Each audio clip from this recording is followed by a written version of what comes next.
இந்த வீடியோவில் வரலட்சுமி அம்மனுக்கு பிடிச்ச வெல்லம் அப்பால் தான் காமிக்க போகிறோங்க. ரொம்ப டேஸ்டியாக இருக்கும். சீக்கிரமாக பண்ணக்கூடிய பிரசாதத்தில் இது கூட ஒன்றுங்க. ஹாய் ஃப்ரெண்ட்ஸ், என் பேர் Aadhya. Welcome to our channel Aadhya recipes and vlogs. இப்போ தான் முதல் தடவை நம்ம சேனலில் பார்க்குறீங்களா? அப்போ கண்டிப்பாக சப்ஸ்கிரைப் பண்ணிக்கோங்க. இந்த மாதிரி ரெசிபீஸ் எல்லாமே பார்க்கலாங்க.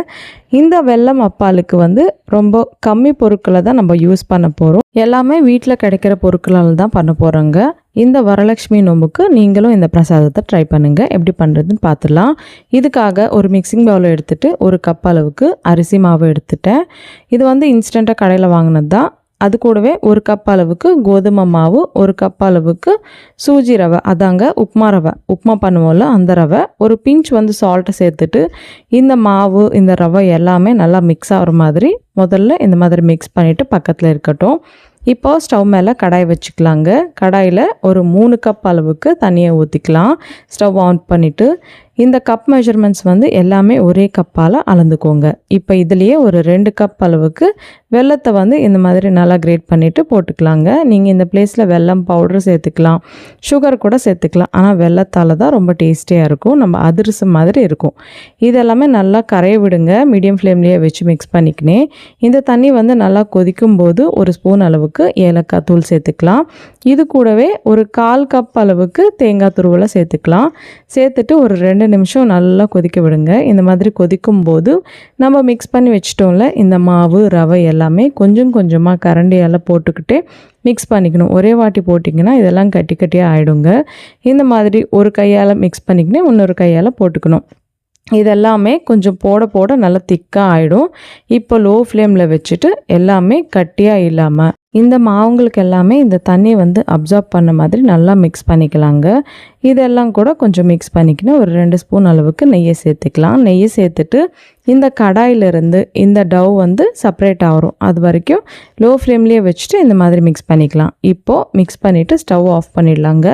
ஸ்டவ் ஆஃப் பண்ணிவிட்டு இது மேலே இன்னொரு ஸ்பூன் நெய்யை தடவிக்கலாம். இதெல்லாம் இந்த மாவு ஆறாமல் இருக்கும். இந்த மாதிரி நெய் ஸ்ப்ரெட் பண்ணிங்கன்னா எல்லாமே கரண்டியால் ஸ்ப்ரெட் பண்ணிக்கோங்க. சூடாக இருக்கும், கையை வைக்க வேணாம். இது மாதிரி ஸ்ப்ரெட் பண்ணிவிட்டு மூடியை வச்சுட்டு இதெல்லாமே கொஞ்சம் சூடு கம்மியாகணும். அது வரைக்கும் மூடியை வச்சுட்டு பக்கத்தில் வச்சுக்கோங்க. சூடு ரொம்ப ஆறி போகக்கூடாது. லைட்டாக நம்ம பிடிச்சா லைட்டாக சூடாக இருக்கணும். அந்த கன்சிஸ்டன்சியில் வரணும். இப்போ இது எல்லாமே இன்னொரு பிளேட்க்கு மாற்றிக்கலாங்க. நல்லா இந்த மாதிரி நீட் பண்ணிக்கலாம். எவ்வளோ நல்லா நீட் பண்ணுவீங்களோ அவ்வளோ நல்லா வரும். இந்த அப்பால் கொஞ்சம் சூடாக இருக்கும்போது இந்த மாதிரி பண்ணிக்கணும்.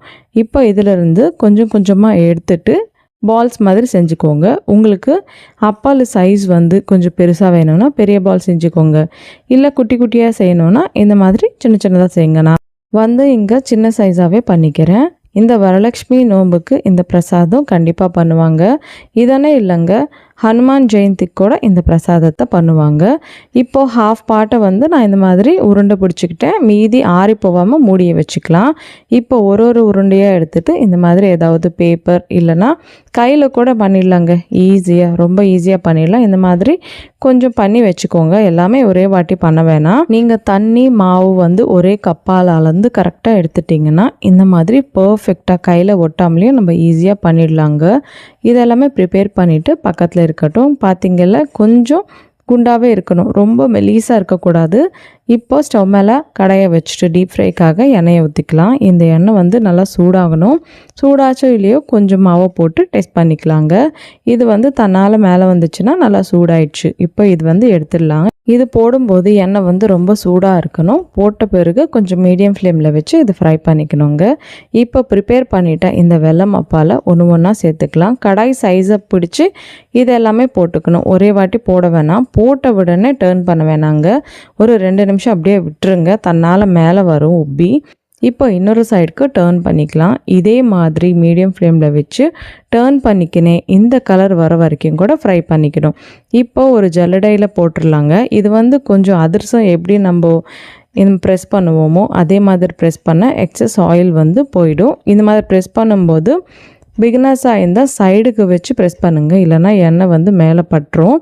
இதே மாதிரி எல்லாமே ப்ரிப்பேர் பண்ணிவிட்டு பக்கத்தில் வச்சுக்கலாங்க. இப்போது இன்னொரு நெக்ஸ்ட் பேட்ச் போடும்போது எண்ணெய் திருப்பியும் கொஞ்சம் சூடு பண்ணிக்கலாம். இந்த மாதிரி ஹீட் ஆகினதுக்கப்புறம் தான் நீங்கள் இதை வந்து போடணும், இல்லைன்னா அந்த எண்ணெய் வந்து நல்லா புழிஞ்சிடுங்க. இதே மாதிரி எல்லாமே ப்ரிப்பேர் பண்ணிக்கினீங்கன்னா வெல்லம் அப்பால் வந்து ரெடி ஆகிடுங்க. இது சாப்பிட்றதுக்கு உள்ள சாஃப்டாக மேலே கிறிஸ்பியாக இருக்கும். ஏன்னா கோதுமை மாவு நம்ம சூஜி ரவை போட்டோம்ல, அவ்வளோதாங்க, வெல்லம் அப்பாலும் ரெடி ஆயிடுச்சு. நீங்கள் கூட இந்த வரலட்சுமி நோம்புக்கு இந்த பிரசாதத்தை ட்ரை பண்ணிவிட்டு எப்படின்றது நான் கமெண்ட்டில் சொல்லுங்கள். இந்த மாதிரி நிறைய ரெசிபிஸ் எல்லாம் நம்ம சேனலில் இருக்குங்க, பிரசாதம் ரெசிபிஸ். அதோட லிங்க்ஸ் எல்லாம் இந்த வீடியோ டிஸ்கிரிப்ஷனில் கொடுக்குற, கண்டிப்பாக பாருங்கள். உங்களுக்கு இந்த வீடியோ பிடிச்சதுன்னா கண்டிப்பாக லைக் பண்ணுங்கள். உங்கள் ஃப்ரெண்ட்ஸ் அண்ட் ஃபேமிலி கூட இந்த வீடியோவை ஷேர் பண்ணுங்கள். இந்த மாதிரி நிறைய ரெசிபிஸ் பார்க்கணுன்னா இப்போவே நம்ம சேனலை சப்ஸ்கிரைப் பண்ணிக்கோங்க. உங்களுக்கு ஏதாவது ரெசிபி நம்ம சேனலில் பார்க்கணுன்னா இப்போவே எனக்கு கமெண்ட்டில் சொல்லிடுங்க.